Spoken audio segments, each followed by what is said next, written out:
almost back to normal. We are indeed. So great news. Like you said, that red list is now much, much shorter with only a few countries on it. And all of that comprehensive traffic light system that the industry and consumers never really understood has finally gone. So this is great news for consumers. It's going to make the whole concept of travelling much easier. So you no longer need a test before you arrive in England if you're fully vaccinated. And also great news from the government that later on in October, they are also looking at getting rid of the over-expensive PCR tests and changing that for a much cheaper lateral flow test. So that is great news for consumers. It makes travelling so much easier, and it also makes it less expensive as well. Leo, great news as well for the travel industry, which has had arguably the toughest time in the past 18 months, apart from our NHS, of course. This must be such a sigh of relief, especially to people like cabin crew and pilots, so many that were furloughed. The furlough scheme came to an end last week. Is this going to give us more job security in the travel industry now that travel is, as we were saying, almost back to normal? It will indeed. Like you say, furloughs come to an end. What it mainly does is now give businesses an opportunity to plan for the future. Generally, we see a decrease in traffic during the winter, but during that winter period is really when we start ramping up ready for summer. So to have that level of certainty is great. It means fewer jobs are going to be lost, and it really now means that businesses can start to stabilise ready for the summer. So great news. I mean, these changes are certainly what the travel industry has wanted for a long time, and there has been reticence from the government to bring in the changes. There are still some who are concerned about it, places like South Africa and Brazil being removed from the red list.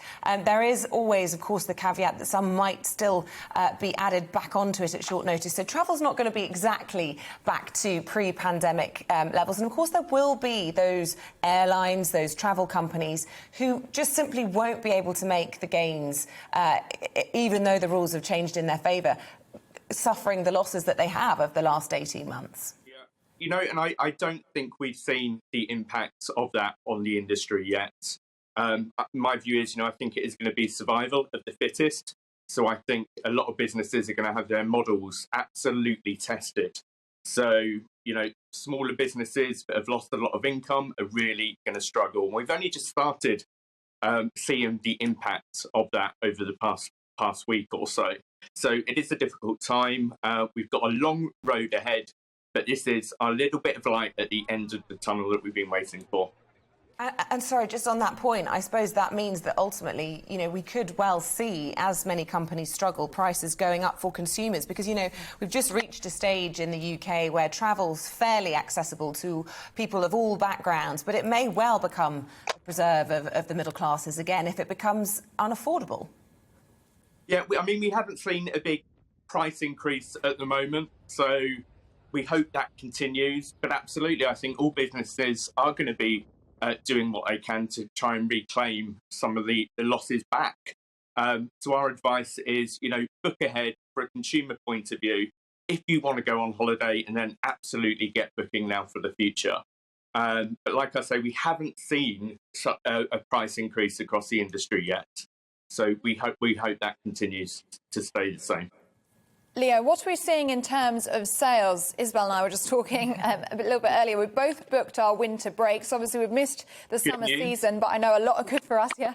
But I know a lot of people have booked a winter break this year. They're just desperate for holiday after everything we've been through. Is that something you're seeing? And for those of us who have booked, are we safe, do you think? Or, this could be a winter that we're seeing the flu and COVID come together for the first time.